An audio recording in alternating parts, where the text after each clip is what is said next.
Hello friends, today we are discussing about paper 3rd Science and Technology unit 1st and our topic is sound. Okay, so let's start. Sound क्या है?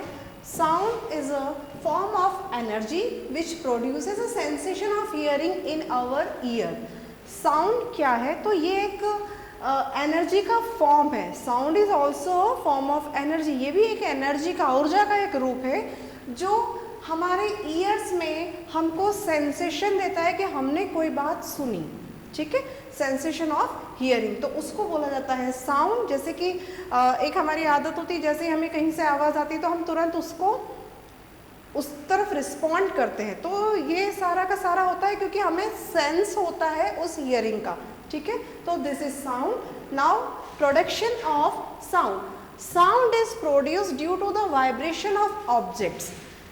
Sound जो होता है वो produce होता है vibration of object से, किसी भी ऑब्जेक्ट का वाइब्रेशन. अब वाइब्रेशन क्या होता है, क्योंकि बाकी तो सारी चीज़ें हमें समझ में आ रही है, सिर्फ ये एक न्यू टर्म है इसके अंदर, वाइब्रेशन. तो अब हम उसको डिस्कस करते हैं. Vibration is the rapid to and fro motion of an object. To and fro motion. ठीक है, इस तरीके से कोई भी चीज़ आगे पीछे इस तरीके से उसका कंटिन्यूस मोशन होता है. तो वाइब्रेशन क्या होता है, एक रैपिड, त्वरित, बहुत जल्दी से होने वाला टू एंड फ्रो मोशन होता है किसी ऑब्जेक्ट का, जिसको हम बोलते हैं कि ये वाइब्रेट हो रहा है. ठीक है, vibrating objects are the sources of all sounds. जितने भी साउंड्स हैं उन सब का सोर्स ये वाइब्रेशन ही है, ऑब्जेक्ट्स का वाइब्रेशन. मतलब हमें अगर कोई साउंड हमें हियर हो रहा है, सुनाई दे रहा है, कहीं से भी हमको कुछ पता चल रहा है, तो कहीं ना कहीं उस ऑब्जेक्ट में वाइब्रेशन हो रहा होगा, मतलब एक टू एंड फ्रो मोशन उसके अंदर हो रहा होगा. All sound is a combination of pure frequencies.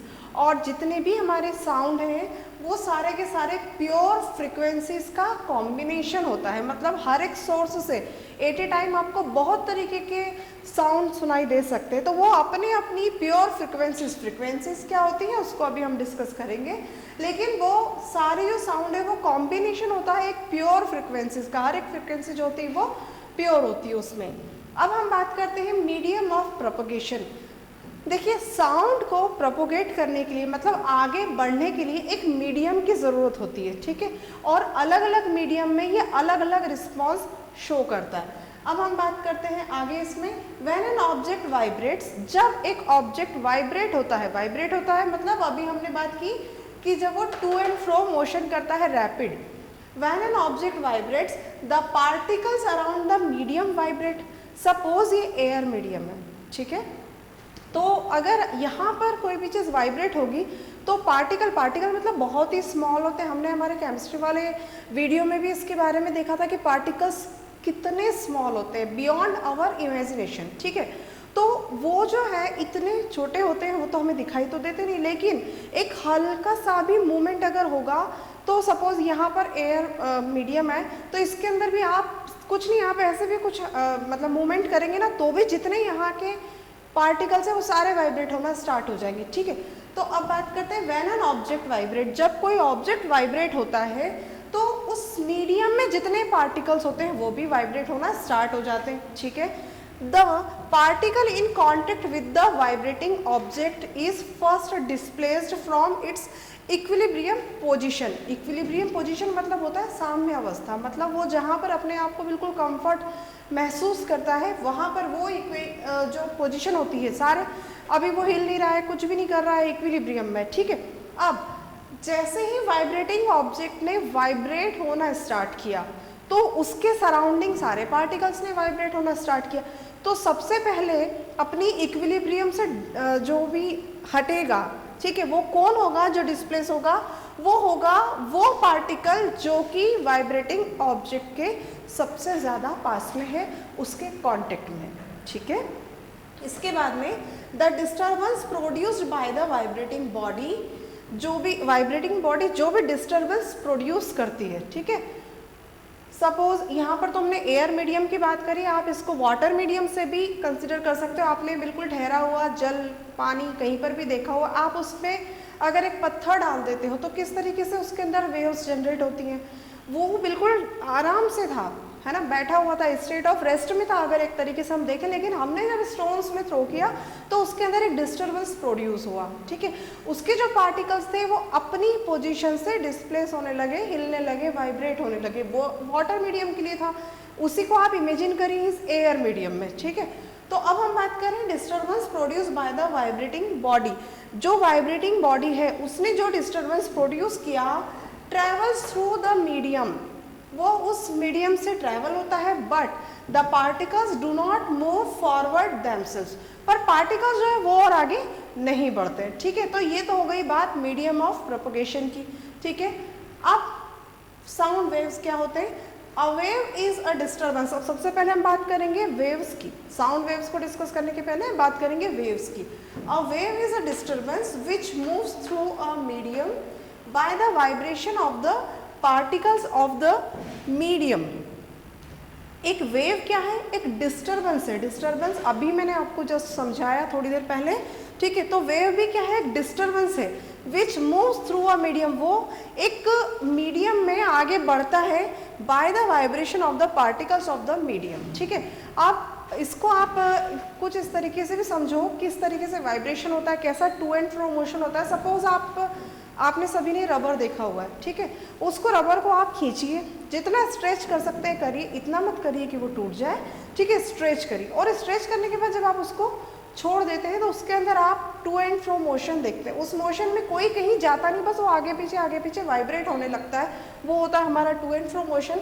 यहाँ पर जो हम बात कर रहे हैं, तो वेव इज अ डिस्टर्बेंस। अब उसमें वो पहले रबर बिल्कुल हमारा सीधा था, लेकिन जैसे ही उसको स्ट्रेच किया और उसके बाद उसको छोड़ा तो उसके अंदर एक डिस्टर्बेंस आ गया, ठीक है। तो वेव भी क्या है? एक डिस्टर्बेंस है विच मूव्स थ्रू द मीडियम, वो एक मीडियम में आगे बढ़ती है bye the vibration of the particles. क्यों बढ़ती है? उसका रीज़न क्या है कि जो वो मीडियम के पार्टिकल्स थे वो वाइब्रेट होने लगे, इसलिए वेव भी जनरेट हुई और वो भी उसमें डिस्टर्बेंस हुआ और वो आगे बढ़ने लगी। अब बात करते हैं sound is considered as a wave. अब इसी तरीके से साउंड भी प्रोपेगेट होता है, अभी हमने बात की ऊपर, ठीक है। तो इसीलिए हम साउंड को भी एज अ वेव सपोज करते हैं। ये देखिए, ये इस तरीके से होती है वेव्स, ठीक है।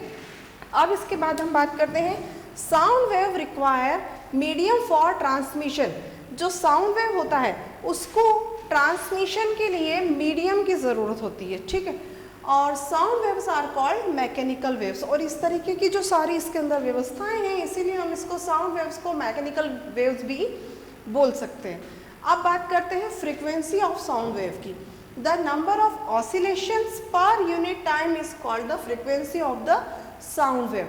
नंबर ऑफ ऑसिलेशन, ऑसिलेट होना अपनी जगह पर, आपने ऑसिलेशंस देखे होंगे पेंडुलम के भी, ठीक है। वो एक मिडिल पोजीशन पे रहता है और उसके बाद में वो एक डायरेक्शन में जाता है, उसके एक्सट्रीम पोजीशन तक, फिर अगेन एक मीडियम में आ जाता है और उसके बाद में फिर से वो जाता है। और इस तरीके से हमने ऑसिलेशन जो है पेंडुलम के देखे हुए होते।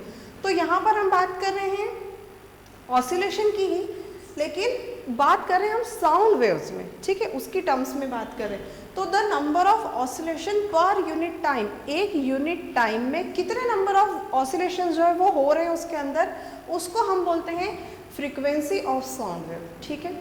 और इसको आप इस तरीके से रिप्रेजेंट करते हो। ये न्यू होता है, ग्रीक लेटर है जिसको हम लोग न्यू बोलते हैं, ये इसको अगर इस तरीके से बोला जाता है।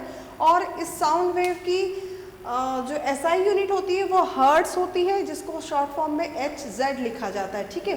इसके बाद में हम बात करेंगे टाइम पीरियड की। तो इसमें इस तरीके का टाइम पीरियड यहाँ पर T से रिप्रेजेंट किया है और ये 1/ν हमारी फ्रिक्वेंसी है।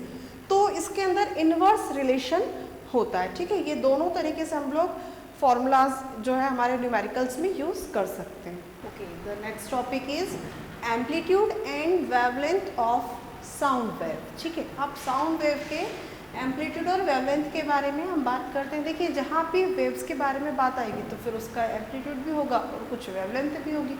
एम्पलीट्यूड क्या होता है? The amplitude of sound wave is the height of crest और trough. It is represented by a. Amplitude जो होता है वो हाइट होती है उसके क्रेस्ट की या टफ की, और it is represented by A, capital A का हम यूज़ करते हैं। नेक्स्ट है हमारा wavelength. The wavelength is the distance between the crest of two waves that are next to each other. Next to each other मतलब एक दूसरे के बाद में है, मतलब एक के बाद एक आने वाले, ठीक है। तो उसकी हमको वेवलेंथ की बात करनी है यहाँ पर। इसमें आपको फिगर से और अच्छे से क्लियर हो जाएगा। देखिए कोई वेव है ये, ठीक है, ये एरो रिप्रेजेंट कर रहा है कि वो लेफ्ट टू राइट इस तरीके से प्रोपोगेट हो रही है, ठीक है। हम इसको साउंड वेव कंसिडर कर रहे हैं। अब हम बात कर रहे थे एम्पलीट्यूड और वेवलेंथ की, ठीक है। तो ये जो वेव है हमारा वो कुछ इस तरीके से प्रोपोगेट कर रहा है, मीडियम जो भी हो, ठीक है। अब उसके बाद में हमने बात करी एम्पलीट्यूड की। तो एम्पलीट्यूड क्या होता है? एम्पलीट्यूड होता है हाइट में, ठीक है। डेफिनेशन से क्लियर है कि वो हाइट है, ठीक है।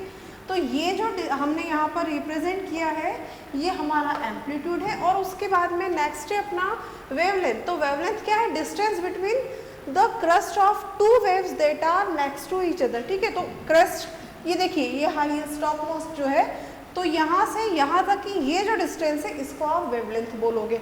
Next is pitch of the sound. Sound की पिच, हम लाउडनेस की बात करते हैं, उसको कैसे कैलकुलेट करते हैं, ठीक है। Pitch is the quality that makes it possible to जज साउंड इज हायर और लोअर। हमने कई बार ऐसे बोलते हैं ना कि हायर पिचेस का मतलब को ऊंचा साउंड है, इस तरीके से। और उसको जब इस लैंग्वेज में हम बात करते हैं साउंड की टर्म्स में तो हम पिच बोलते हैं उसको, ठीक है।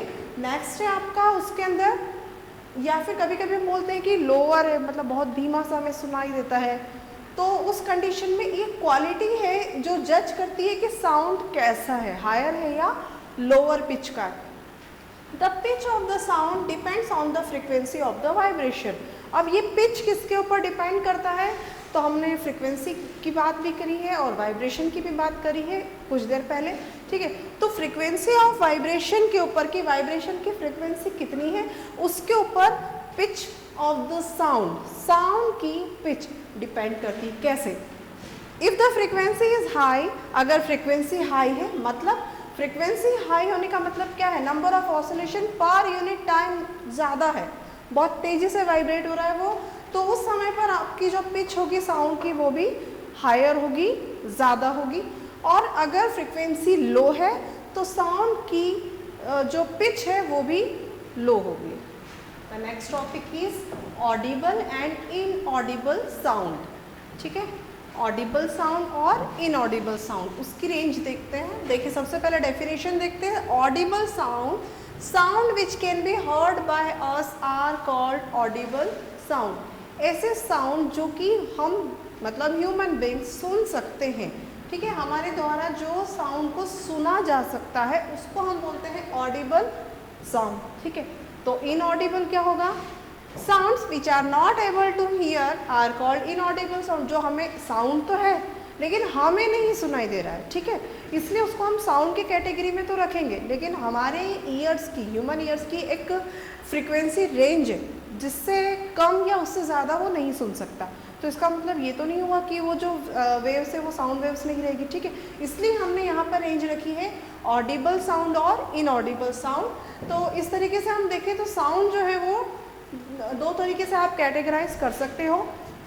एक तो हो जाएगा ऑडिबल और एक हो जाएगा इनऑडिबल। अब ऑडिबल मतलब वही कि ह्यूमन ईयर्स जो सुन सकते हैं, तो sounds with frequency from 20 hertz to 20,000 hertz. ऐसे साउंड जिसकी फ्रीक्वेंसी 20 हर्ट्ज से 20,000 हर्ट्ज के बीच में होनी चाहिए, ठीक है, तो हमको सुनाई दे जाएगा। अब आते हैं इनऑडिबल साउंड के ऊपर।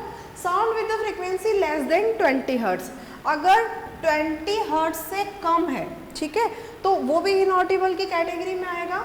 उसको हम बोलते हैं इंफ्रासोनिक या इंफ्रासाउंड। जो 20 हर्ट्ज से कम होता है साउंड जिसकी फ्रीक्वेंसी, उसको आप बोलोगे इंफ्रासोनिक और इंफ्रासाउंड। ये नाम याद रखना है आप लोगों को। और sounds with frequency more than 20,000 hertz, ऐसे साउंड जिसकी फ्रीक्वेंसी ये 20,000 तक तो हमारे ऑडिबल रहेंगे, 20,000 से अगर ज़्यादा है उसकी फ्रीक्वेंसी तो वो इनऑडिबल हो जाएंगे।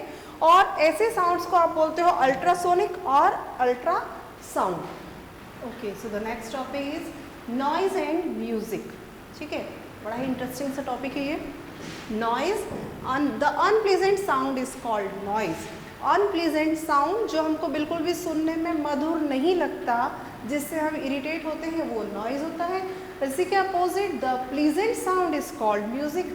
जो साउंड प्लीजेंट होता है, हमें सुनने में मधुर लगता है, वो म्यूज़िक होता है। अब इसका कुछ कंपैरिजन होता है, इसके कुछ पैरामीटर्स हैं। इसको म्यूज़िक और नॉइज़ में क्या डिफरेंस है, हम उसको डिस्कस करते हैं। Music it is regular, smooth and the pleasant to the ears. ये हमें सुनने में बड़ा ही अच्छा लगता है, कानों को अच्छी अनुभूति होती है, रेगुलर साउंड है, स्मूथ है, हमें बड़ा ही अच्छा लगता है इसको सुनने के बाद में।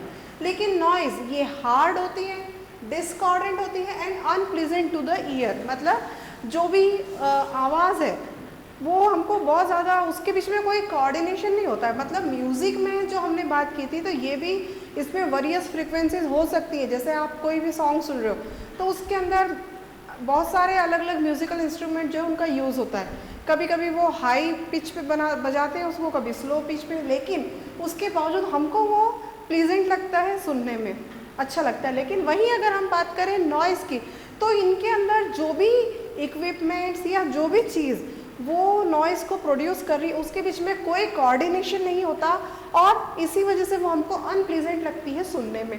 नेक्स्ट है हमारा इट इज़ प्रोड्यूस, मतलब म्यूज़िक की बात कर रहे हैं। It is produced by the vibration which are periodic.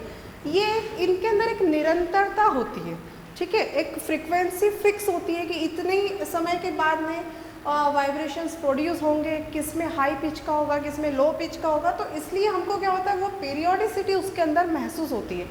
लेकिन वही अगर हम नॉइज़ की बात करें तो ये पूरा इरेगुलर डिस्टर्बेंसेस हैं। जैसे कि हमने बोला था ना आपको, वाइब्रेशन प्रोड्यूस होते हैं, तो वो जो वाइब्रेशन है वो टोटली इरेगुलर होते हैं, उसमें कोई कोऑर्डिनेशन नहीं होता, इसलिए वो नॉइज़ है। Next thing, all the component waves are similar without any sudden change to the wavelength and the amplitude. जो म्यूज़िक होता है उसके अंदर हर एक चीज़ एक प्लांट मैनर में होती है। जो साउंड वेव्स प्रोड्यूस होती हैं उसको कई बार बहुत ज़्यादा तेज़ किया जाता है, कभी बिल्कुल स्लो किया जाता है, अलग अलग हमने सारे के सारे सुने हुए हैं, लेकिन ये प्लांट मैनर में होती है। ऐसा नहीं कि सडनली कुछ भी उसमें हो गया, लेकिन यहाँ पर उस तरीके की कोई प्लानिंग नहीं होती, इसीलिए वो नॉइज़ होता है। इसमें सडनली कुछ भी हो जाता है, जैसे लिखा है the component waves changes their character suddenly and they are of short duration. एकदम से कोई तेज़ी से आवाज़ आ जाएगी या नहीं भी आए, ठीक है, बहुत स्लो भी हो जाएगा, फिर सडन आपको कुछ लगेगा। मतलब उनकी वेव्स के अंदर कोई भी ऐसा फिक्स नहीं है कि ये पीरियोडिसिटी भी नहीं है और कुछ भी फिक्स नहीं कि कैसा होगा, उसको आप नॉइज़ बोलते हो। नेक्स्ट है the sound level is low. Music के अंदर साउंड का लेवल कम होता है, बिटवीन 10 डेसिबल टू 30 डेसिबल, ये रेंज होती है उसकी। और अगर अपन नॉइज़ की बात करते हैं तो साउंड जो है लेवल उसका हाई होता है, अबव 120 डेसिबल, तो डेफिनेटली वो हम लोगों को सुनने में अनप्लीजेंट तो होगा। इसके बाद में the wave form is regular. इसके अंदर जो वेव्स बनती है वो रेगुलर बनती है, और इसके अंदर जो वेव्स बनती है वो इरेगुलर बनती है, अनियमित बनती है। अब इसीलिए जो म्यूज़िक का एग्जाम्पल है वो है sound produce by the musical instrument, क्योंकि ये एक प्लांट मैनर में होता है तो इसलिए हमको ये प्लीजेंट लगता है। अब यहाँ पर नॉइज़ में नॉइज़ के बहुत सारे एग्जांपल्स हो सके, जैसे कि sound produce by an aeroplane. Aeroplane का जो साउंड होता है वो बहुत ज़्यादा होता है, उसका डेसिबल भी बहुत ज़्यादा होता है। उसके अलावा आप किसी मशीनरी की बात करो, किसी इंडस्ट्री की बात कर लेंगे, तो उसके अंदर यूज़ में आने वाली सारी मशीनरीज वगैरह, उसके अंदर भी जो प्रोड्यूस होता है वो एक इरिटेटिंग सा साउंड होता है और वो हमारा नॉइज़ होता है।